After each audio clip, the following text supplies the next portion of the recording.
നാളെ ഫെബ്രുവരി 4 world cancer day.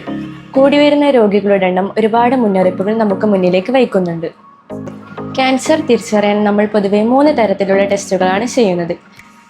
PSA, FP എന്നീ blood ടെസ്റ്റുകളും MRI, USG, PET സ്കാൻ എന്നീ സ്കാനുകളുമാണ് സ്ക്രീൻ ചെയ്യാൻ ഉപയോഗിക്കുന്നത്.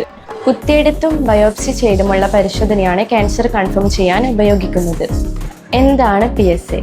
പുരുഷന്മാരിൽ മാത്രം കണ്ടുവരുന്ന ഒരു ഗ്രന്ഥിയാണ് പ്രോസ്റ്റേറ്റ്. പ്രോസ്റ്റേറ്റ് നിർമ്മിക്കുന്ന ഒരു പ്രോട്ടീനാണ് PSA. ശരീരത്തിൽ PSAയുടെ അളവ് നിർണ്ണയിക്കുന്ന ഒരു രക്തപരിശോധനയാണ് PSA ടെസ്റ്റ്. ഉയർന്ന PSA അളവുകൾ പ്രോസ്റ്റേറ്റ് ക്യാൻസറിന്റെ ഒരു സൂചനയാകാം. ക്യാൻസർ കണ്ടെത്തുന്നതിനുള്ള മറ്റൊരു ടെസ്റ്റാണ് AFP.